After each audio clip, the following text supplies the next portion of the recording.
hear about explanation and complexity in biology and psychology, and to celebrate Bob Richardson and his work and his career here at the University of Cincinnati. I'm Tom Bolger, if you don't know me. I think most of you know me. Coffee, water, math, exits. If you or someone near you gets so excited that we have a problem, the defibrillator is right there. The building is not well marked. It's a brand new building. This whole thing is an experiment that we're doing. The restrooms and water fountains are in the northeast and southwest corners, so directly across that way, or round and about up to the other corner where the other set of elevators is.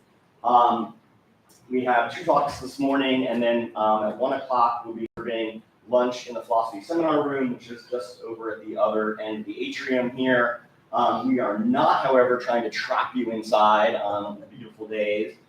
There's a lovely patio outside on the 2nd floor. There's the whole atrium, and so let's use that.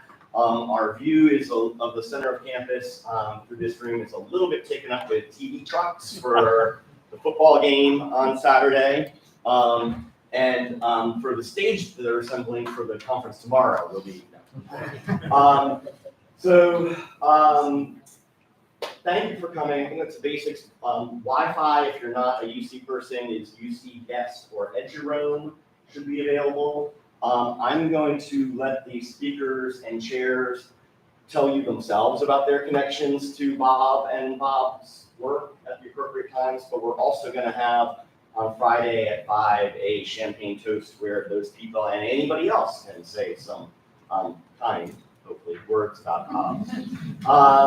The last thing for speakers and chairs, or last thing I can remember at the moment, is we are experimenting with streaming this event. In fact, you all are on camera now. We haven't done this before. Brand new building, but this is not officially a classroom, so it doesn't have all the fun stuff built in. Cost cutting. So we're going to try it. Bear with us. If it doesn't work, it doesn't work, and if it does work, that's awesome. So I'm now going to introduce Atanasova, who will introduce our first speaker. Thank you. Well, thank you, Tom. Thank you for organizing such an amazing event in honor of Bob, who is my dissertation advisor and is being an inspiration for me throughout my career. So thank you very much, Tom. Thank you, Bob, for everything. And our speaker doesn't need much of an introduction. Craver from Washington University in St. Louis. He has been one of the most outspoken mechanists, very well known, inspired by Bob's work. And today he is going to talk to us about an element of Bob's work that is not being all that well addressed, but that is localization studies, lesion studies, and how they inform neuropsychology. Thank you very much.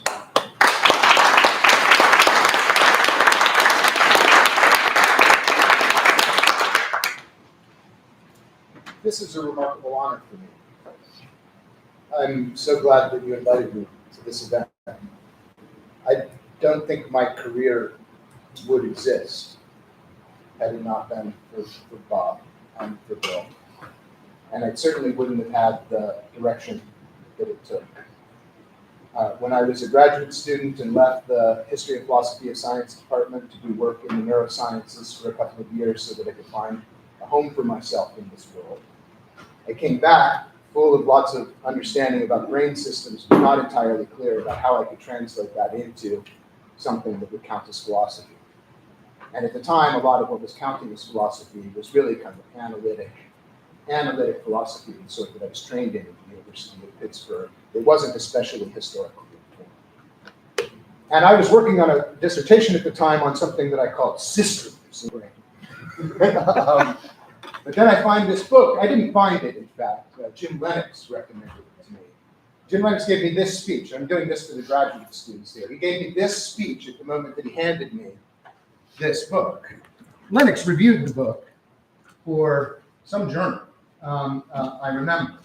But when he pulled this book out and he said, Carl, this is what you need, and puts it in my hands. And he said, in philosophy, you would think that philosophy was an area in which people had the freedom to explore a full scope of ideas. But that if you pick up any philosophy journal, and especially in the philosophy of science, and start flipping through it, you'll find that everyone's circling around like 3 ideas at any given time. And if you really want to be a philosopher, if you really want to do something interesting, you have to break that. You have to start talking about new things. You have to bring your own ideas to the front. He said, this is the book that is your model. This book is leaving behind these technical disputes in reduction, which we people of throwing yourselves, you had in many places, throw yourself right into the middle of the fight. But this book was saying something like, forget all of that. There's a different way that we should be doing the history and philosophy of science. It involves getting to know the science in a very detailed way. It involves paying attention to the practices in which those scientists engage. It involves understanding the norms that govern those practices, the conditions under which those practices are likely to break down. And that, for me, was just the skies open. And suddenly I realized that one task for a philosopher of science was beginning to pay attention, and for some, especially somebody like me who had spent some time in a neuroscience department, the one thing that we could do was actually bring the detailed information we got from working in those sciences to the philosophy of science that was increasingly disengaged from what those guys were doing. And for me, when I pulled out this book this time, I realized that like every page of this book is full of like sweat marks and it's just like chewed, dog-eared, and then I also noticed that my copy has all of these little yellow notes on it. Lindley was kind enough not to write in my book, but I have Lindley's notes all through it on these little yellow tabs, marking the main things that show up in the book that she and I worked on together that we're pilfering from this book. And so I guess I just want to start today by saying thanks. And I hope that this talk it builds on it in some way and doesn't just repeat the things you already figured out long ago. All right. What I want to talk to you about today is the first couple of chapters of this book that I'm working on. It's about people with amnesia. And it asks, what does amnesia rob you of as a person, as opposed to what does amnesia rob you of as a cognitive system? And the first part of that book is a methodological part. It's really dedicated to the methods of neuropsychology and how they can be deployed to do philosophy. And I thought here is the perfect opportunity for me to share these early methodological chapters in the way that I've tried to put it together and get some feedback from people who, like me, care about the methodology in science. Another thing that I'm hoping will resonate with Bob is a Salarzian background that he and I share. That is a concern with what I take to be a fundamental issue in philosophy, that is how the space of reasons, that is human beings trafficking with beliefs and ideas and reasons and justifications and inferences, are related to the causal systems that we study in the neurosciences, the space of causes. And for Sellers, the grand task of philosophy was to bring these two different views of the human organism into a kind of synoptic vision with one another. And if we're going to do that, I think one of the main lessons of discovering complexity is that that has to be done by dropping tethering lines between these two ways of thinking about the human organism. And that the methods by which those tethering lines are erected will matter really significantly to the results that we get at the end of the day. So the central question of my book with Shana is, what does episodic memory allow us to do as persons that we could not do or do nearly as well with other memory and cognitive systems? And the answer to that question comes in the form of a dependency thesis. Person-level competency C requires episodic memory for either its acquisition or its possession. This is not a question about natural selection. I'm not interested in how people evolved, though that's, of course, an important thing for Bob. I'm rather interested in something like a role function. How does episodic memory figure in our lives? What does it allow us to do that we could not do without it? And the way that we approach that question is to invert it. And we ask, how is the life of a person with episodic amnesia different from the life of a neurotypical person? There's a constitutive question at play here. That is, Do you need a working episodic memory system in order to perform that capacity? And there's an ideological question at play. Do you need a working episodic memory system to acquire the capacity in the first place? And with different forms of people with amnesia, we can address both of those kinds of hypotheses. Now, one way that we could go at this, I've been fascinated with memory for a long time, and I like memory movies. So I watch them all, and they're all some of them are terrible. Some of them are really quite amazing. Or I think Citizen Kane is a memory movie. And the great thing, these movies explore like what life would look like if your memory went away, or here we've got some thought experiments in philosophy. And those are really fun, and I love playing with thought experiments too. But two problems. The first one is that what happens in amnesia, the deficit itself, is imagined rather than found. The director is free to construct the amnesia according to their own desires. And then the consequences of having lost that memory are also completely in the hands of the director, the novelist, or the philosopher. But wouldn't it be cool, or wouldn't it be interesting, if in fact we could look at people who in fact have lost their memories? Because then we aren't in control of specifying what they've lost, or what the implications of that loss are. We can observe it in the individuals in front of us. And of course, in discovering complexity, this kind of experiment gets an awful lot of attention as part of a mechanistic research program. But today, I guess what I want to try to do is to show that the very same methodology can apply to things in the space of reasons, can apply at the personal level. And we can still use it responsibly. So in the outline, I'm first going to talk about episodic memory and what it is, just to make sure that we're all on the same page, and to draw a distinction that I hope will be somewhat controversial and maybe prompt some discussion. In the second section, I'm going to talk, that's the lesions and persons part, I'm going to talk about a two-step heuristic for bridging the space of reasons and the space of causes, using the methodologies that I'll be talking about. Then I'll talk about how I think that the idea of decomposition and localization are actually much more complicated than we have previously recognized, and that we should recognize varieties of decomposition, varieties of localization. And then I'll close by showing that if I have time, by showing that what I'm doing actually has some normative bite.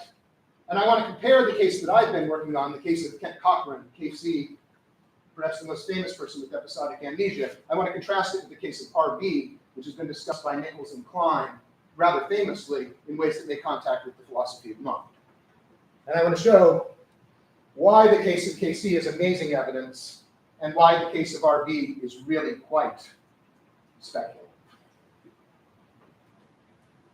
Part one, the episodic memory system. What is the episodic memory system? Is this a personal level description, or is this a subpersonal level description? Is this in the space of reasons, or is this in the space of causes? Well, I think we use these terms in both of these ways, and we just have to be clear about what we're talking about. The way that episodic memory is defined by people like Endel Talding or Shana Rosenbaum, for example, the person that I work with the most on this book, is episodic memory is memory for events accompanied by awareness that one has previously experienced the event in question. I remember walking over here this morning with Jackie. And I remember that because I was there and I experienced it myself, and I can report that to you now for that very reason. But notice how the terms in here and what's required of somebody to have an episodic memory in this sense really requires quite a bit of the person. You have the knowledge of other minds to know that what an experience is. You have to have knowledge of yourself in order to know that it was your experience and not somebody else's experience. You have to have a diachronic sense of identity to know that you existed at some previous time from which you can extract this information. You have to have an ability to construct events in the present. And the person in all of these cases is the subject, not the part of the, it's not the parts of the subject that have episodic memories, it's you that has an episodic memory. Not your hippocampus, not a part of your hippocampus, you. And that's just the straight up scientific definition of what episodic memory is. It includes basically the entire Kantian subject. And in that sense must be located at the personal level. But is it in the space of causes or is it in the space of reasons? Well, what do I mean by that? The space of reasons in the case of memory, would involve an understanding of the mind in terms of normative relations, relationships of warrant, reason, and justification. It's because I remember walking over here with Jackie that I know that I walked over here with Jackie. Memory figures as a basis for my reasoning, and understood in this sense, it's described within the space of reasons. On the other hand, I can describe memory as a cognitive system, a system that breaks down under different conditions, that works under these conditions, doesn't work under those conditions, has the following properties, curves, etc. And there I have an understanding of the mind in causal terms of regularities, and correlations, causal relationships that make the thing up. And we can understand the memory system in either of these two ways. We can think about episodic memory in a totally normative sense. It describes a form of epistemic commitment, which I call planning the normative trump card. Why do I know that Jackie's here? Because I saw her this morning. And if you just heard it from Stuart, that's not the same thing. I got the trump card. Stuart could say she's not here, and I could say, I know she's here. Right? And that's because I saw it for myself. We say that I remember flying in this case is facted. If I claim to remember having seen Jackie this morning, then I saw Jackie. Then I'm claiming that I saw Jackie. If I didn't see Jackie, then I in fact did not remember. I'm having some kind of false memory or some kind of pseudo memory, so to say. It's generative. When I say that I remember it because I saw her, I'm telling you the reason why I can now assert that she's here. I'm giving you the reason for it. It's normative in the sense that it asserts a claim of epistemic privilege, and so understood in this sense is a denizen of the space of reasons, not of the space of causes. On the other hand, we can think about the episodic memory system, as I'm prone to think of it often, as a causal system, in which we construct scenes as if from the past. And if we want to understand that causal system, we will talk about it in terms of causal regularities and input conditions and features of the output, and modulating cognitive factors and failure conditions and illusions and mistakes of memory.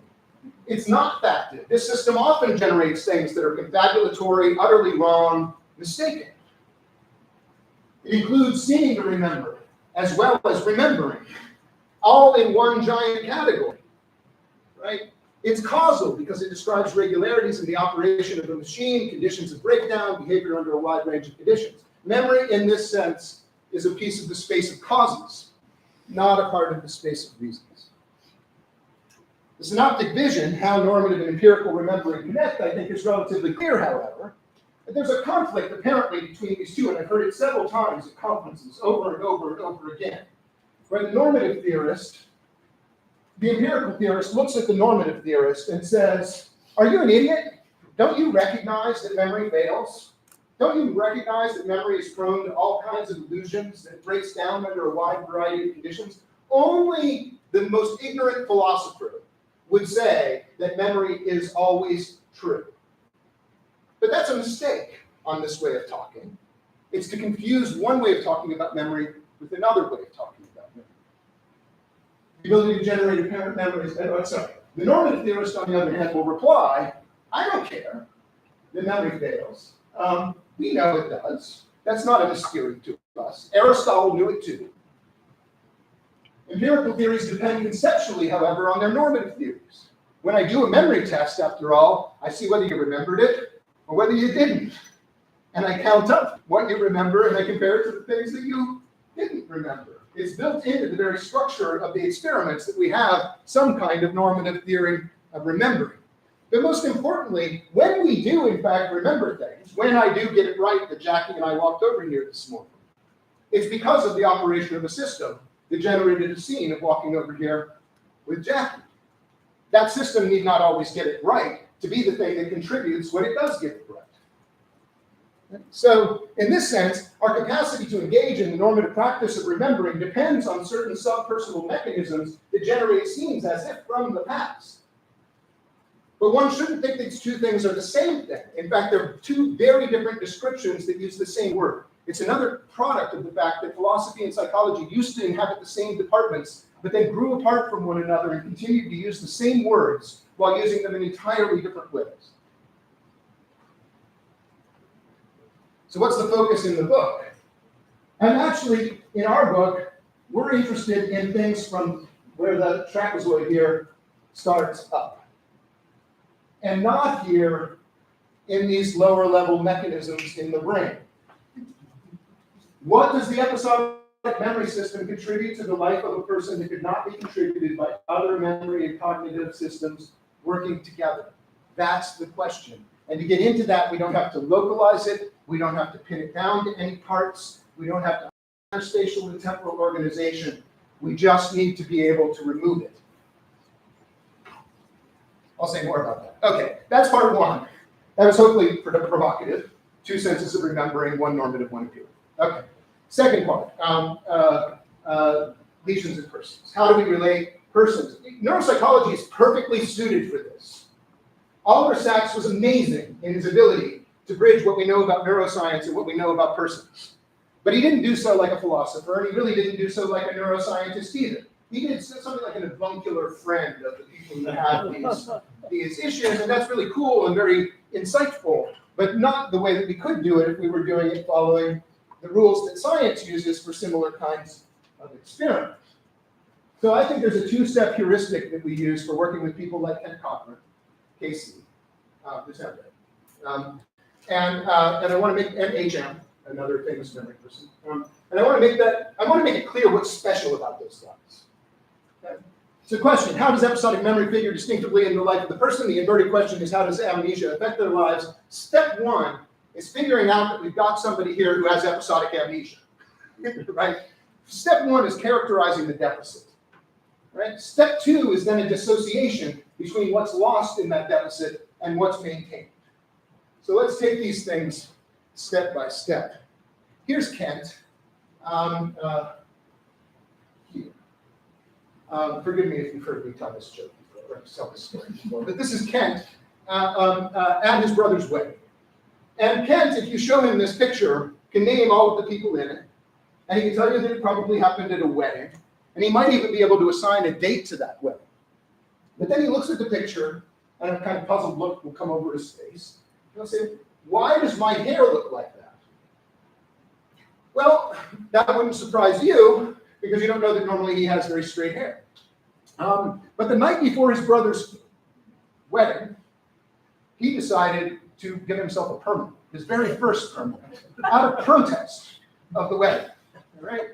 But when shown this picture later, he has no memory of having done it. Okay? There's an anecdote, good anecdote, but that by itself doesn't even give you any insight into the scope of Kent's memory deficit. It gives you an example of him failing to remember something. But this over here is the list that my colleague Shana developed of all of the tests that have been done on Casey's memory over time. Sorted so that you can tell the things that are preserved from the things that are not preserved. That's part of the list. That's another part of the list. It goes on and on and on, which means that for something like 15 years, Kent was constantly undergoing evaluation at the Rotman Center in Toronto, undergoing all kinds of memory tests, all kinds of cognitive tests of different sorts. Everything that somebody at Rotman wanted to do, they were able to do with Kent, right? Within the bounds of morality, or ethics, or law. Now, why all these? I'll say something about those experiments in just a second. But why all of these experiments? And the first thought to people in this room, of course, is since a lot of this goes back to Wimsatt, is surely this is just robustness. This is the fact that you're looking at this thing from many different angles. And in fact, if you look at this Jenkins tetrahedron, which is famous among memory researchers, it's all the different ways that you can vary a memory test. All right, you can vary the events that you show them. Is it pictures, words, environments, and stimuli? You can change the retrieval conditions from free recall, cued recall, recognition, etc. You can change the subjects. We're not going to do that in this case. You can change the encoding, the context, the settings, the instructions, the activities, the strategies. So in one sense, it is true that by giving him 13 different memory tests, what you're able to do is to verify that in fact there's a memory deficit.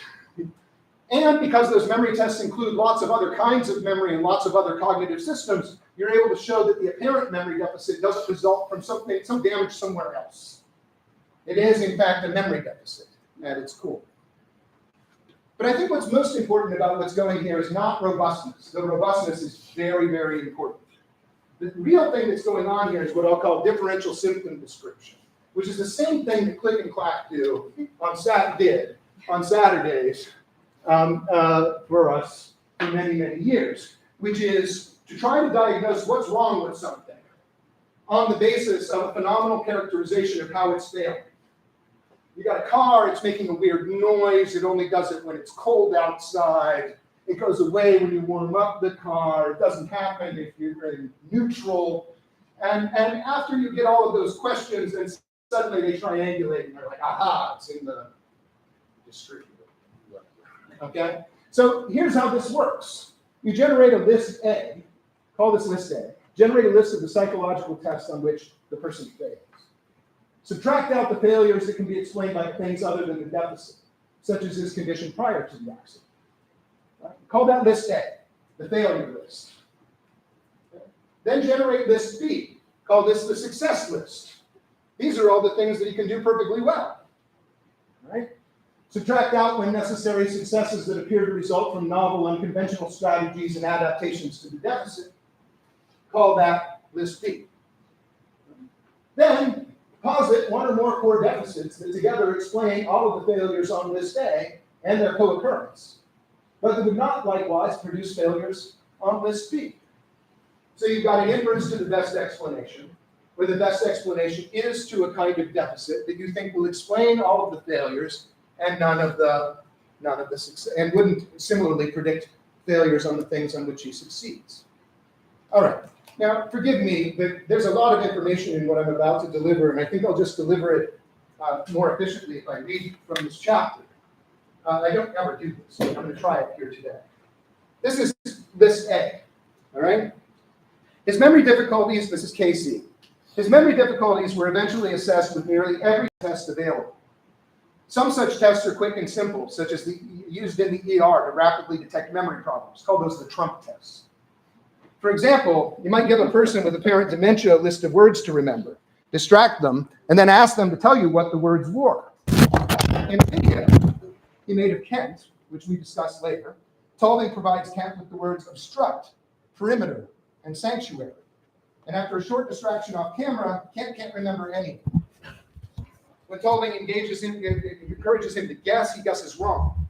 When Tolving cues him with hints, it starts with an O, or it starts z. Those fail too. In a final effort, Tolving has him study the words again, but this time he doesn't just repeat them, he asks Kent to find them each, and he asks Kent to put them all together in a sentence for deep encoding. Kent's sentence wasn't the most inventive, but it fulfilled the task. He obstructed the perimeter of the sanctuary. Still, after a moment's distraction, when Tolving asks him for the 3 words, he looks puzzled, like he has no idea what Tolving is talking about. This example, while dramatic, gives only the tiniest glimpse into the extent of the memory testing Kent participated in before he died in March of 2014. Tolving, Shana, and others, including me, gave him all the standardized tests of memory at least once, and quite a few more. Specialized tests as well. The standard memory tests have unmemorable and unpronounceable acronyms like the WMSR and are named for their inventors, such as Wexler and Warrington. Rather than list them all, we simply want to emphasize the extent to which psychologists have studied Kent with these different tests, methods, and questions, and from many intellectual vantage points, neurology, psychology, occupational therapy, and many different people. All these methods seem to converge on an understanding of his amnesia, by extension, the episodic kind of memory that Kent has lost. To give you a fuller picture, consider this. His amnesia for personally experienced events was apparent whether he tried to remember what was presented verbally or non-verbally in pictures. It was also independent of the method used to assess his memory. It showed up regardless of whether he was asked to perform free recall, cued recall, yes-no recognition, or forced choice recognition. Although Kent was able at other times to recall a limited amount of information immediately after learning, he was unable to retain any information over delays as short as 20 minutes on the same task. He performed a chance on these tests for faces and words. On those tasks, he scored in the bottom 5% when he was asked to remember them immediately after studying them, and he scored in the bottom 1% after he was distracted and then asked to recall the material. Kent was also tested on the Smith and Milner memory task, which asked Kent to remember the locations of 16 easily identifiable objects on an array. His mean displacement score, that is the mean distance between where he thought the object was positioned on recall and where it actually was when he studied it, was 23 centimeters, compared to a mean of 70 centimeters for controls. Kent was almost as impaired in this task as HM, who was at 26. The deficit, so apparent to his mother and father, so worrying to his friends and siblings, was so severe that standardized tests of his memories tended to bottom out with Kent. Talding and Shana had him take a few different tests to determine what he knew about his autobiography. One of these tests samples autobiographical incidents, unique episodes, and personal semantic information from childhood and recent years. Kent's scores on the autobiographical subsections of those tests were definitely abnormal, in quotes. In fact, his scores were lower than the average for the two groups of amnesic individuals presented in the manual for the test. Kent could not, during any of these tests, produce a single event from his past. Roughly the same patterns of deficit showed up on a second kind of task, the Galton-Crowitz task for autobiographical information. This task, as modified by Shana's colleagues in Toronto, Morris Moscovich and Brenda Mello, presents someone with a keyword, for example, burn or car, and then asks them to retrieve the first specific event that comes to mind. The person is then encouraged to say as much about the event as they can by asking a question such as, can you tell me more about that event? Kent improved minimally when someone prompted him like this, lifting him off the floor, but it turned out that the two details he managed to provide in response to the cues were later classified as confabulations. That is, they didn't happen. This is surely enough detail to get the key point about list A. He's been through a lot of testing. Right? They all seem to point to the same place. That is, he can't remember events from his own personal life. What about list B? The eventual import of Kent's amnesia to cognitive science lies not just in the thoroughness of his episodic memory deficit, list A, but in the relatively surgical nature of that deficit as shown by list B. That is, it appears that Kent has damaged his episodic memory capacity while leaving much of the rest of his cognitive faculties at least functional, if not perfectly fine. This is not entirely true, of course. We've already made, anyhow. As we've seen, Kent could name people and places from before the motorcycle accident. He could rattle off some catalogs from his favorite musicians, most notably Bob Dylan. He played the organ every night with some dramatic flair, and particularly liked to play the Battle Hymn of the Republic, which he knew by heart and would slow down at the end to really bring it home.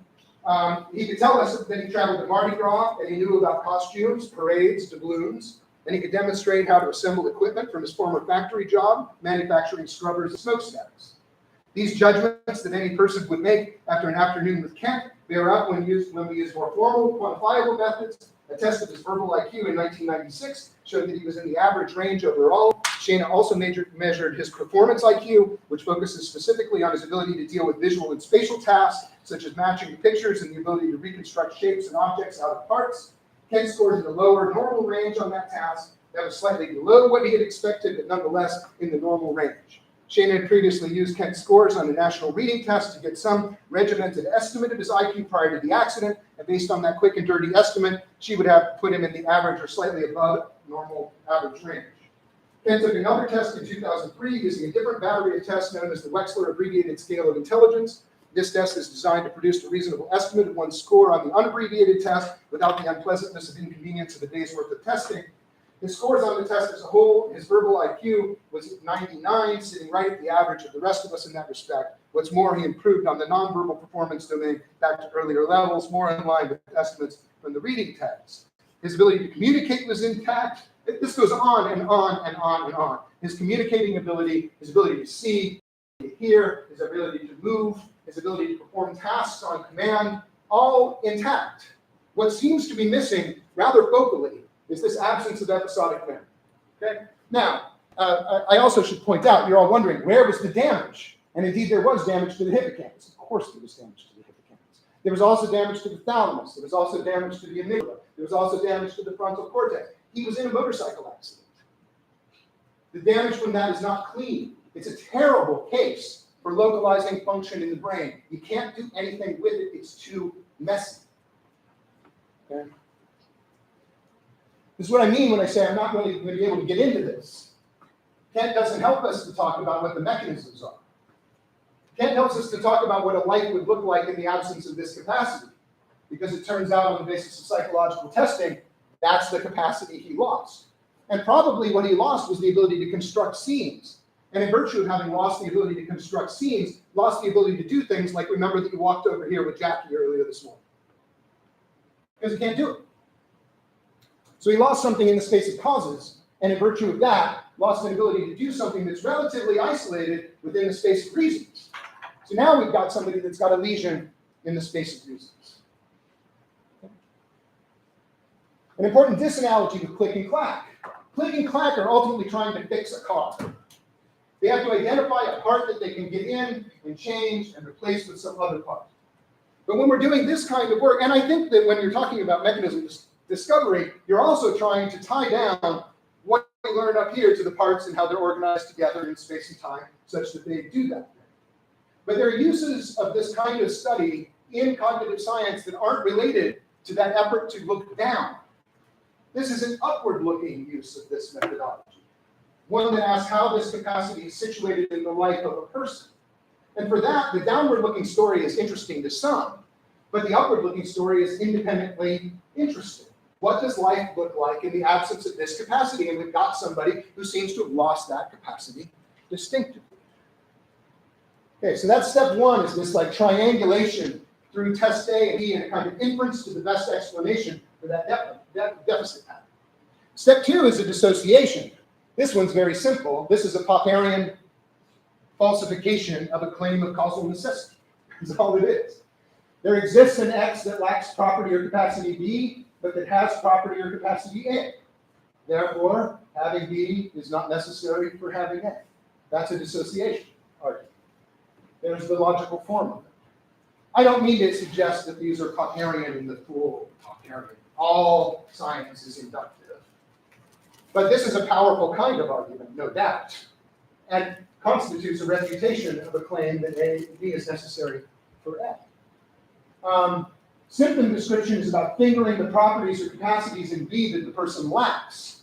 But then dissociation is about saying, notice the things that they still have. And that must mean you don't need episodic memory to do those things.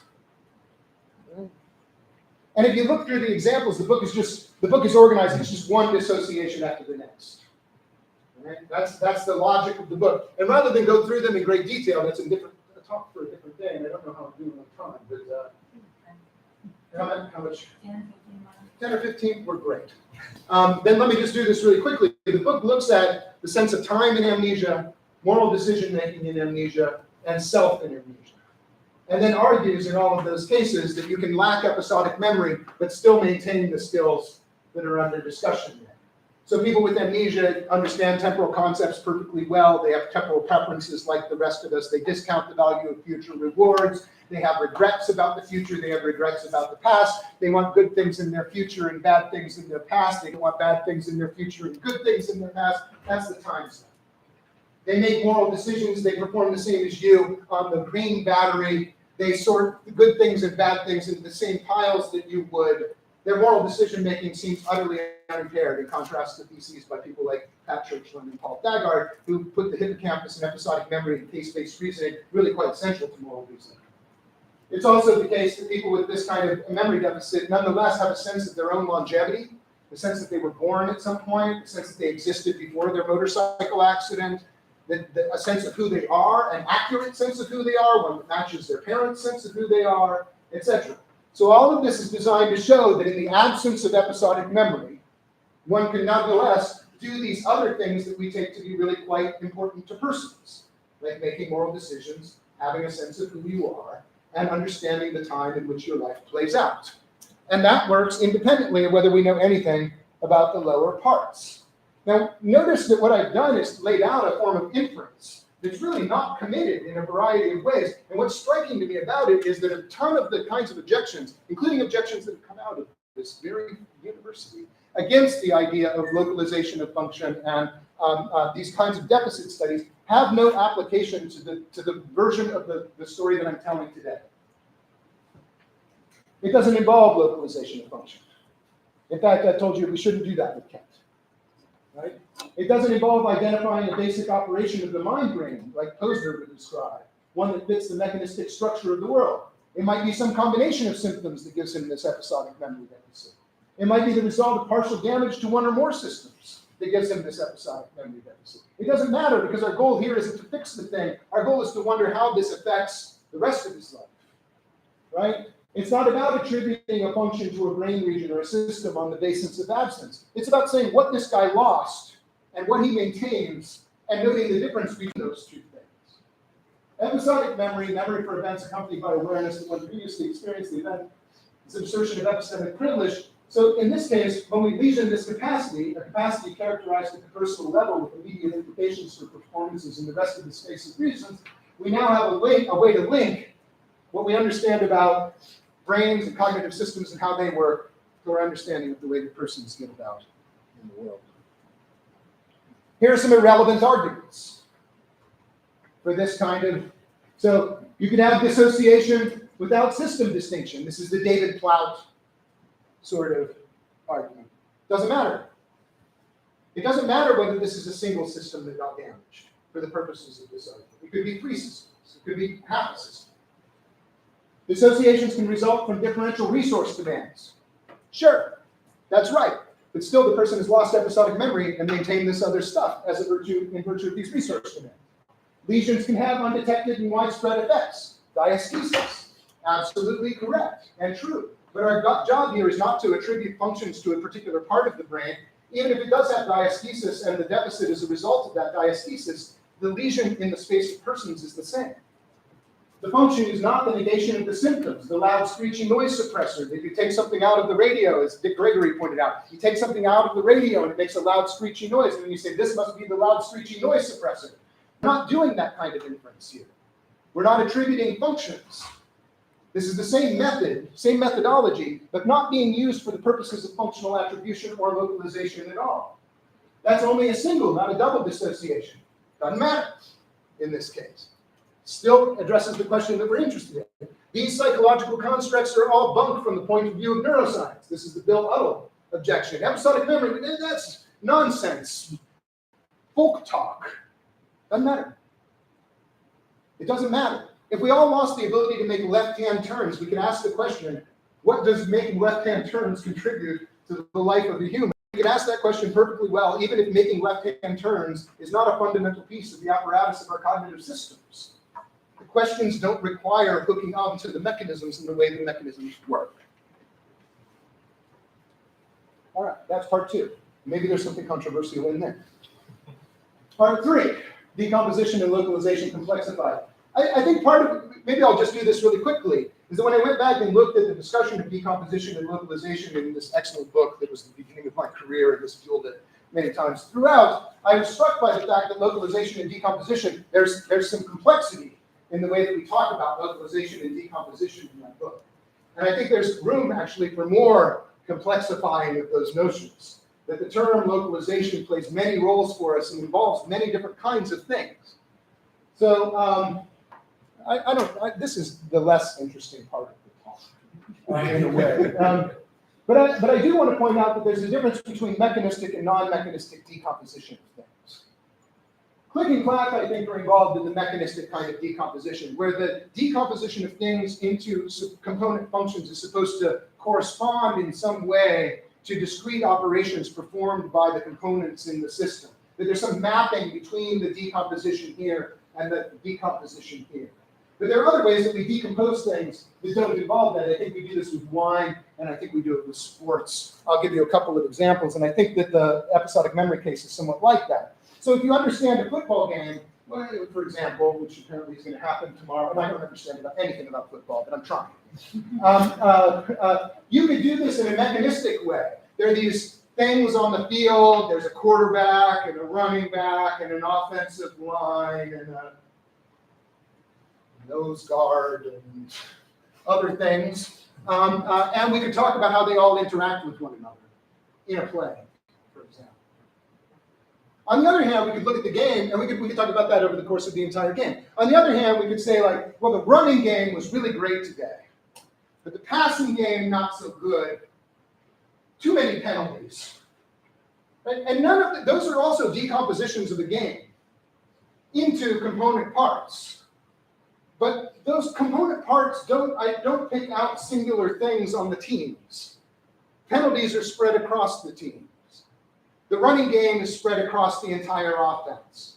They're not localizable in this way. Or think about wine. We could try to explain things about wine in terms of its chemical composition, right? But we could also decompose the taste of the wine into things like its nose, the wine, its experience. I also know nothing about this. Into things like nose and body and finish and color and balance and complexity. And we decompose things like that, but not in a way that corresponds to, there's not like a molecule for the odor and a molecule for the body and a molecule for the, it's not gonna decompose in that way.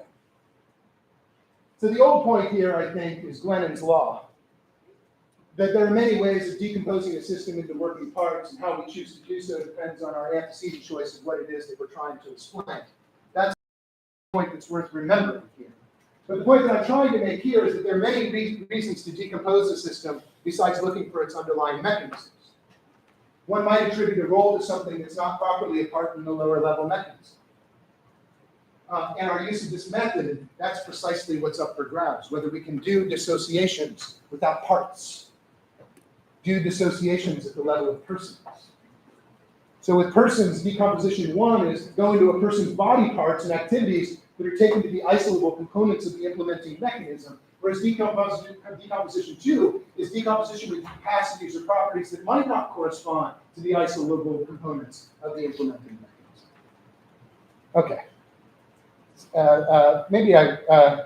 So my point is, we can defend the philosophical use of dissociation while remaining only minimally committed about mechanisms. And the minimal commitment in this case is this can break in such a way that you can A without B. And that's all you need to get this up and running. Okay, do I have 3 minutes? Yes.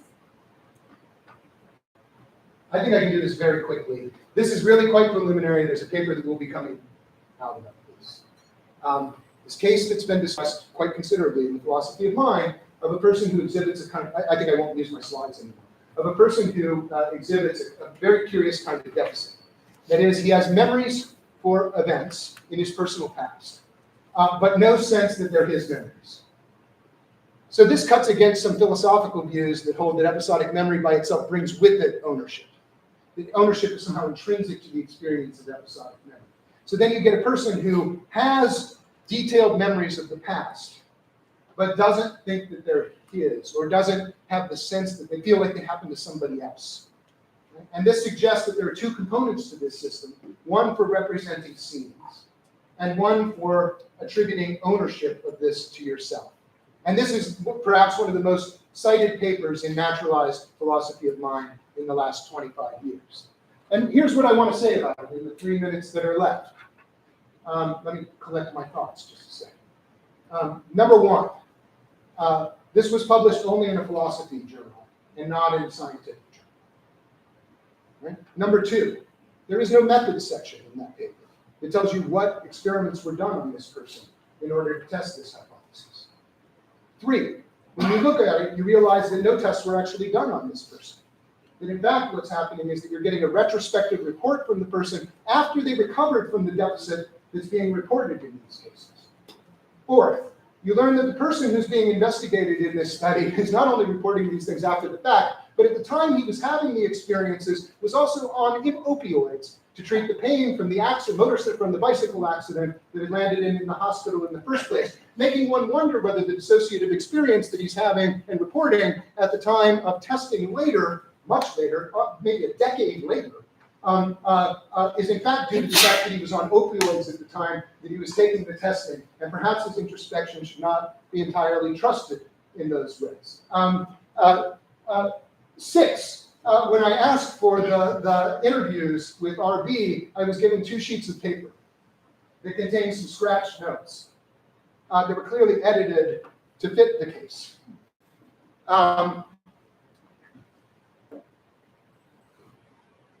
That's what I got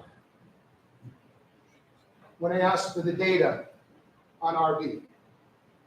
Okay, now Sean Nichols, when I asked him for it, was really quite explicit and said, I never saw it in the first place. This was really Stan Klein's half of the project, and he's the one that did it. And I think that's where I really want to end, and I think this is an important point. We all love naturalized philosophy of mind in this room. Really cool to make sure that your philosophy of mind is related to the best science of the day. And in fact, I'm a total supporter of the idea that that's how we should be building. This entire book is predicated on that possibility. But naturalized philosophy of mind is only as good as the philosophy of science that backs it up. And if you're using crummy evidence, it doesn't matter how plausible the thesis is, it's still crummy evidence. So in this case, what you've really got in the case of RB is a retrospective, introspective report from somebody during a drug use period about their mental state. And if you think that's the basis for building naturalistically respectable philosophy of mind, I'm here to tell you that you're mistaken. And part of the role for doing philosophy of science, part of the role for getting into the details about these methods and looking at great detail about what's special about KC, what's special about HM, what's special about DF? Why are these people the constant focus of our introductory classes and our discussions in the philosophy of mind? It's because they've been studied with immense care. And it's different from somebody telling you that when they were all messed up, they had a kind of thought like this. That's not science. That's something else. Right? And if we're going to do naturalized philosophy of mind, we should really be following the lead of Bechtel and Richardson, thinking about the practices of science and the norms that govern those practices, what those practices can and cannot tell us. And philosophy of science practiced in that way is not irrelevant to the rest of philosophy. It's in fact essential for the rest of philosophy to do what it's supposed to do well. And so I'll end by thanking you so much for calling our attention.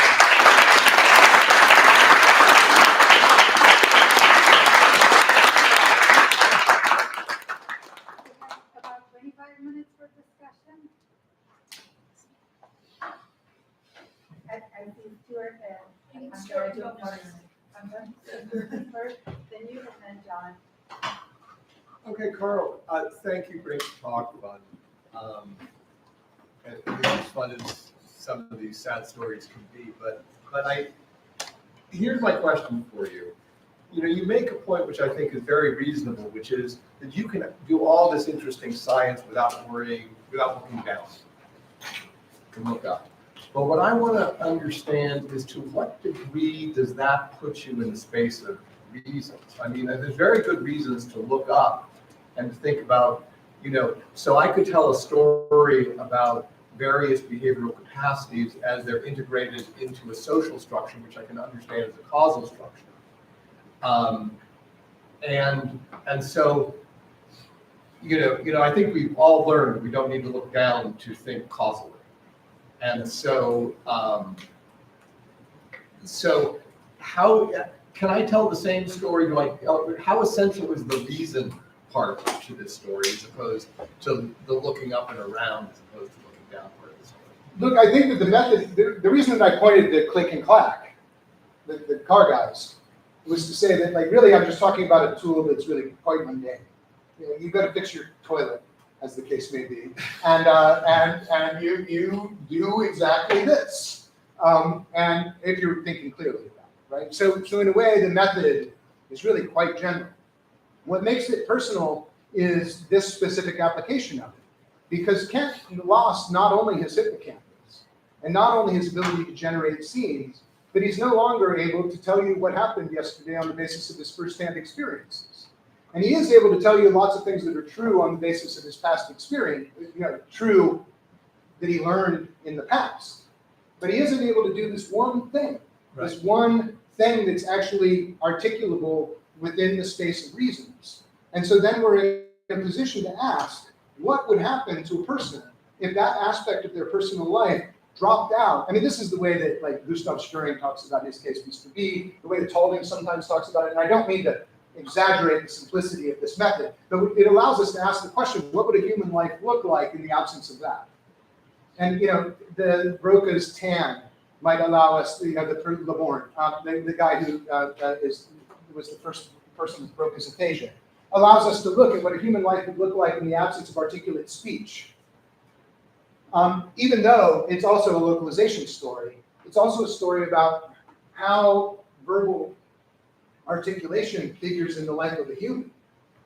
And most scientists don't pay attention to that because they're really into the mechanisms and the parts and the wiggling it, putting it in the scanner and all of that. But what I want to suggest is that there's an equally viable approach that uses the same methods that when applied to cases like this will give us insight into how these cognitive systems that we're studying figure in the lives of persons. Yeah, no, I mean, totally, but I still don't see why, there's a certain claim about the relationship between reason and causes that's connected to this discourse about persons. But if I'm a social psychologist, just say, I am looking at how in the causal sense, creatures operate in an environment, right? And I can do that. And I guess what I'm asking you is, what's the value added of making? I mean, can I think of person in the causal sense? That's I guess my question. Yeah, that's a different talk. But I'm clearly operating. I don't, Stuart. If I were treating you as a purely causal system, you'd know. No, seriously. Like, if I were treating you as a purely causal system, oh, Stuart, so good to see you. Come in, have a seat. Hi, how you feeling, Stuart? Let's go get some pudding, shall we? Like, if I were treating you as a causal system, you'd know it. But I don't treat you like that. I treat you as a person with whom I have discussions and arguments, and that's trafficking in a space that's not merely you make noises and then I make responding noises, but one in which you and I are engaged with one another at the level of content and inference, and I charitably interpret what you're doing in light of all of that. And I think that the key Salarzian insight is that you don't have to give up that. I mean, the Churchlands ride all the way to San Diego on this and say, so much the worse for persons. But I can't do that to you, Stuart. I care about you as a person.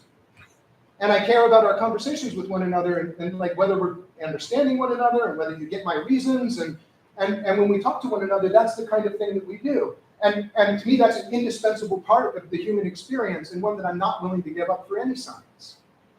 And so the question remains, how is this view of my fellow humans as people that I care about very deeply and care about in this very particular way, how is that related to the fact that they are assemblages of neurons firing away? And to me, that is about the deepest question philosophy has in front of it. And I think that when you're doing neuropsychology, what's really quite special about it is that if you approach it in the right way, standing in front of you is not merely a hippocampal damage, but standing in front of you is a person who has hippocampal damage, and in virtue of that hippocampal damage has lost some capacities, but retained quite a few others. And if we focus only on what they've lost, we miss out on everything that they've got.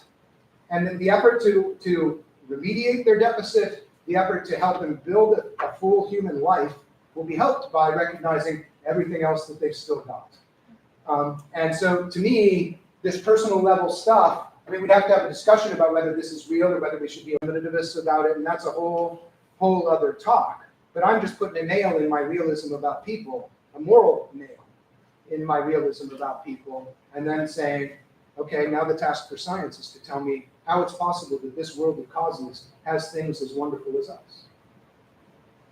Was that a follow-up?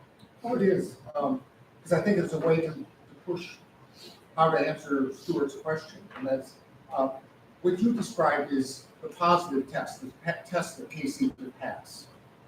They are, and your last comments make clear why, very detailed laboratory settings.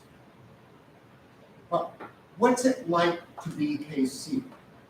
That is, not to be situated in front of the researcher and pass or not pass a particular test, but how does his, I take it you want to say, he still has a life of reason. He's still in that game. What's it like? What is a life of reason like when you don't have episodic memory? Is there anything you can, I mean, that sounds like, I would take it that's a research program, not something to do on the spur of the moment. But how would you go? How do you or would you go about that? Yeah, that's precisely the book. And so it is true that what we do are tests. But, some of the tests are, tell me a little bit about time. What's the future? What's the past? Can things in the future become present? Can things in the present become past? Can things in the past become present? And you ask them questions like that, and they answer them. And then you learn, like, oh, they have the concept of time. And then you do it with people who have developmental amnesias, for example. They've had some anoxic event during childbirth, and their hippocampus never develops, and so they never have the capacity for episodic memory. And then you ask them about time, and you're like, and you do all these experiments, not just to ask them about time, but to measure their sensitivity to it. And can they use that knowledge of time? And can they use the knowledge of time? Absolutely. And those are the kinds of things that we're especially interested in. And a couple things that I hope will come out of this book. This book is really just a sort of a deployment of this strategy over and over. But one thing that I'm hoping will come out of it is that instead of approaching this the way that psychologists often do, put them in the scanner, vary the stimulus conditions, vary the retrieval conditions, like look at their forgetting curves, figure out what brain region is damaged, etc. That there's this other thing that we could be doing that might in fact tell us an awful lot more. Why has no ethologist ever gone to live with one of these people? Why is there nobody whose job it is to code behavior and to describe that behavior in a realistic context? Why have these people not been assigned to study people with amnesia? And wouldn't we have a richer understanding of the life of people with amnesia if we studied that? And in addition, if we studied that, might we not learn something? Kent's dead. We could not fix Kent's brain. We could not fix HM's brain. We cannot fix any of the people's brains who have amnesia at the moment. What we can fix is their world. And so maybe if we understand how they hook into that world, we can find buttons and levers out there, cell phones and reminders and people to help them. And if we stop thinking of this as an individual, that the solution to this must be locked within the individual, but that the solution might in fact spread out into their environment and into their families and into their friends, then we get a wider angle on what amnesia is and how we might be able to deal with it. And so part of the added payoff, thank you, Bill, for going to the personal level is that it directs our attention from a kind of reductionist bias that one finds in psychology and neuroscience towards the inward looking, and replaces it with an outward looking orientation asking, what does this mean for them? Now, the consciousness question, what did it feel like inside Kent? I'm hoping to avoid as much as I can, because I have no idea what it felt like to be Kent. Thank you. Another question? Yeah, I'm Zoe. I'm broadly sympathetic to pretty much everything that you said. It's really, I don't have much to add to what Stuart and Bill just said, except this. I wanted to kind of get clearer on the space of reasons versus the space of points. So one thing we might be talking about here with space of reasons is just, understanding people at the personal level, the whole system, rather than in terms of subsystems, and attributing, say, beliefs, memories, and things to them. And that's entirely compatible with a causal picture. As you suggested, I guess I'm worrying sometimes the space of reasons talk is often used to suggest that there is this separate normative space which is irreducible to the causal stuff. And I guess sometimes, this is Stuart's point, it's like, look, of course we can talk about person versus subpersonal and all this stuff. We can talk about the person without thinking that there's something irreducibly normative here.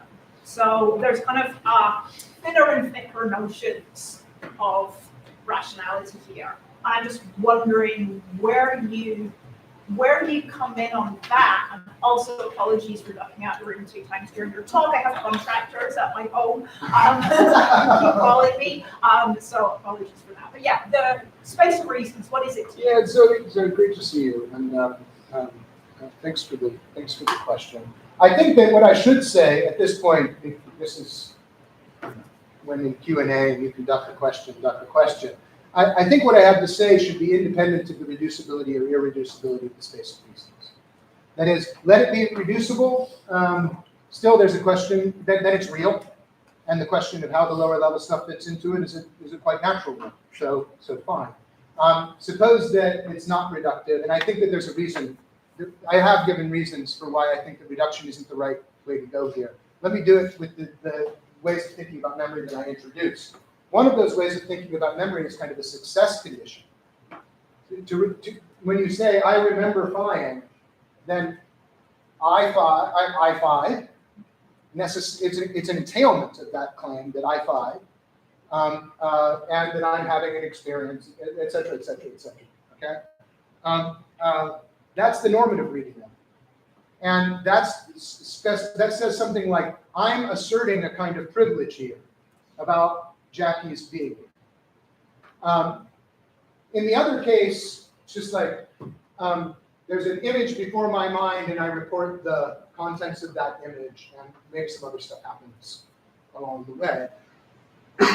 That second way of understanding memory as a system that has input conditions, failure conditions, etc., includes all of the failures as well as the successes.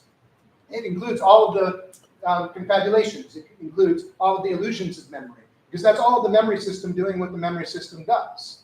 And so the empirical capacity for memory comes with all of that baggage.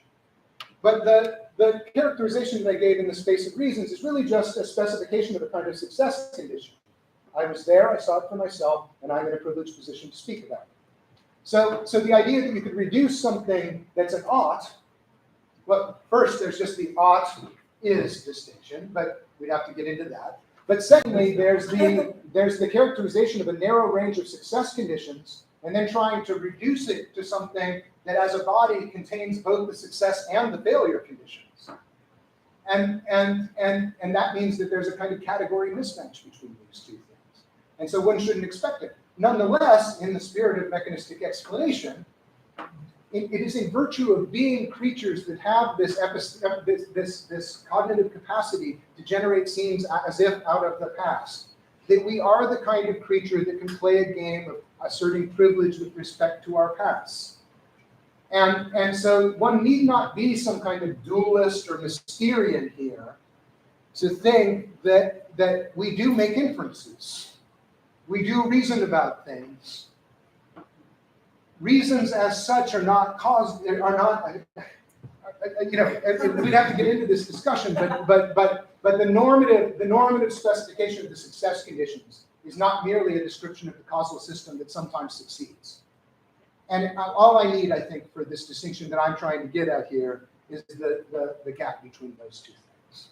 And there's this paper that I wrote that's called Remembering Normative and Empirical, in which I make this case in the domain of memory. Whether it works, I don't know. Christoph Hurl has a better paper that came out slightly after it that makes a case for a knowledge-first way of thinking about episodic memory. And I think maybe he has a better way of articulating the thought, but nonetheless, I've stuck with what I've said. Thank you. So we have a little less than 10 minutes. John has been waiting for this question. I saw you, was that a follow-up? And now I see Jackie, and just, are those follow-ups, or should we just give it's John's turn and then?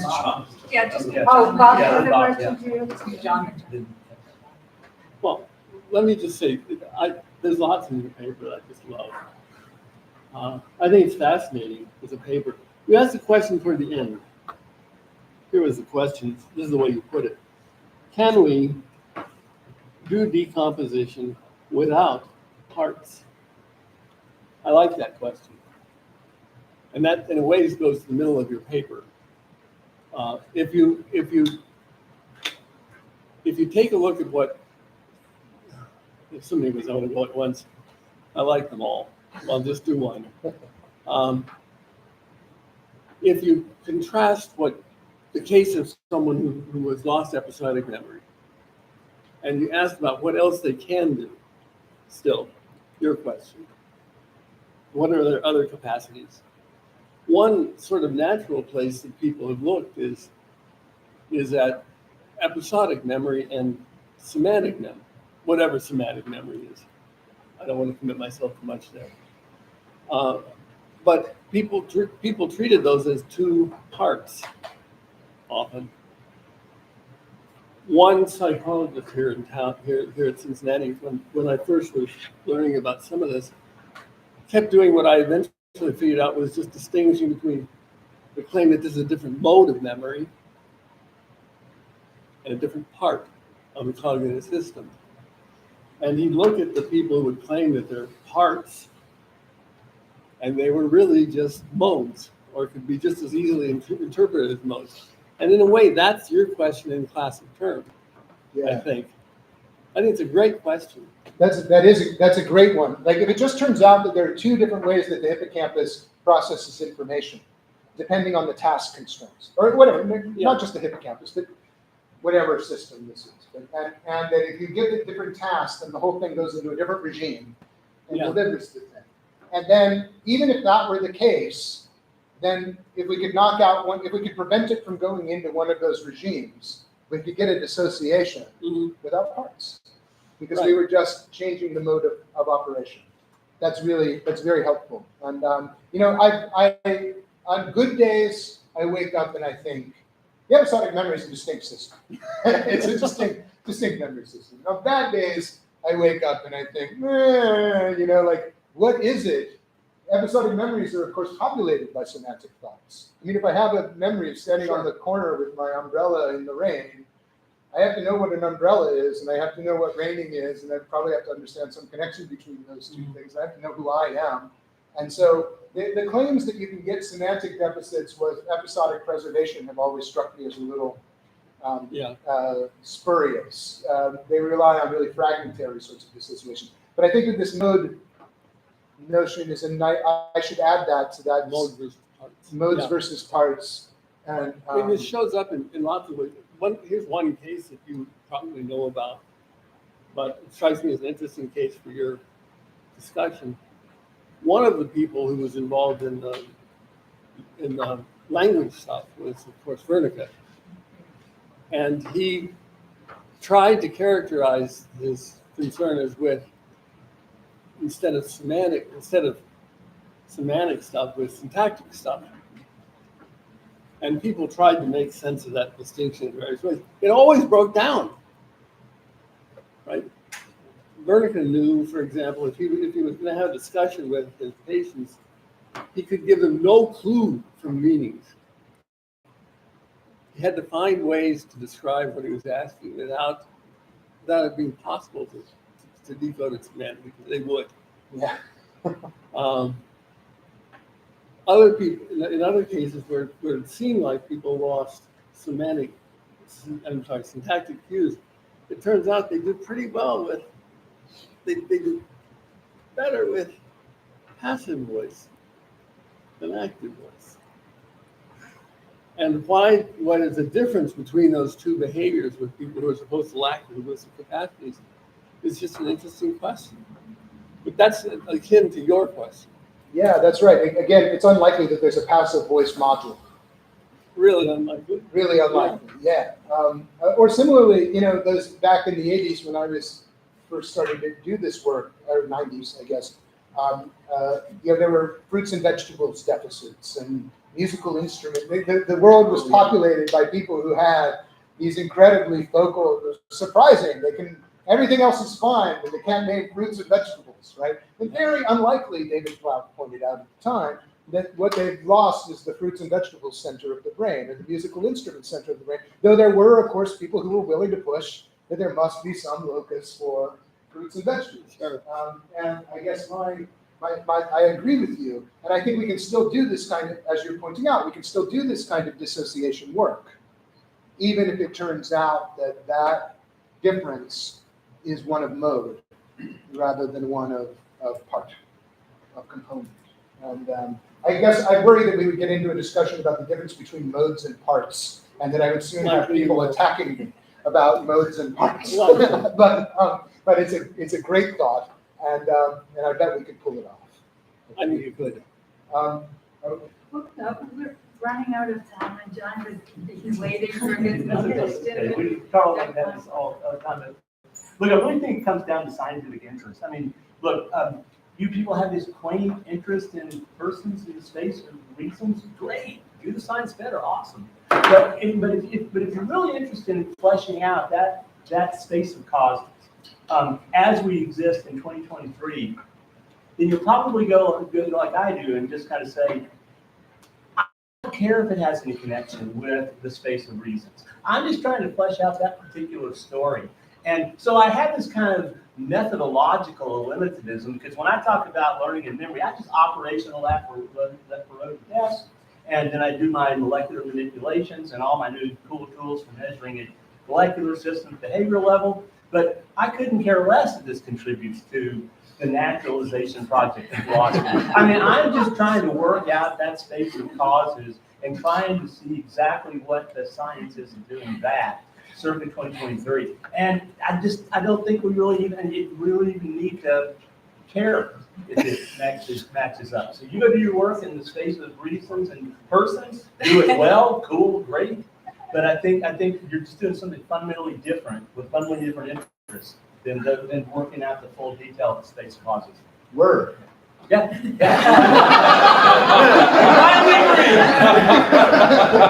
Just had to finally get to the point. Absolutely right. Let me say something. I'll put it. That's exactly right.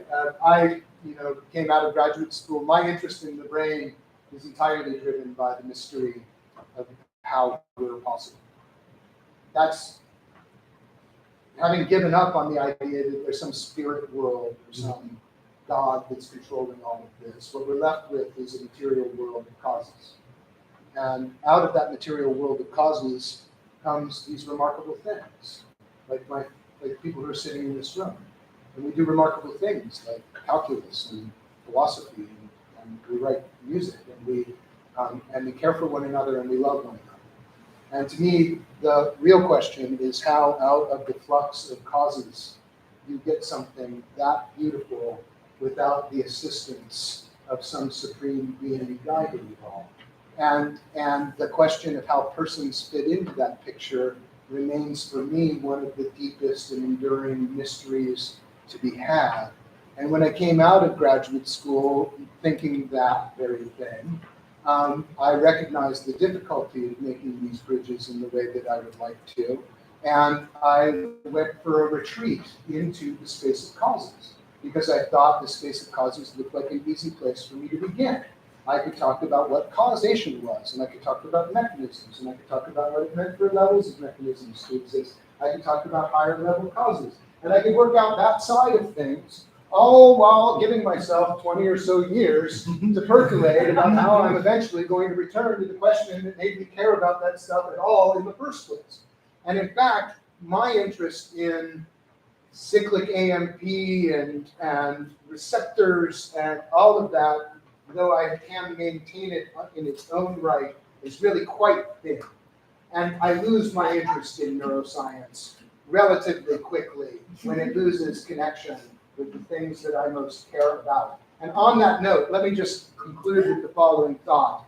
As a terrified young philosopher out on the market, trying to do some philosophy of science in this area, trying to do some philosophy of neuroscience in an area dominated by giants, like the ones sitting in this room and Patrick and Bennett and those kinds of things. And I came here and I gave some talks. And I met with Bob in his room, scared me to death. He had these boots on that just looked terrifying. And I thought he's just going to step on me with those cowboy boots of his. And am I remembering this correctly? You did have cowboy boots. In my mind, and he sat in his office, he pulled back and put his feet up on the desk. And then we started talking about decomposition and localization, and very quickly I was in the conversation and loving it. And for me, the University of Cincinnati has always been a really lovely place to return to, a place that has a model of doing philosophy that's engaged but friendly and loving. And I want to thank you all for continuing that tradition, and I want to thank Bob for the important role that you had in guiding the department and mentoring the department into a state where that's the kind of philosophy that gets done here, because it's not the way that it's done everywhere, and it's special.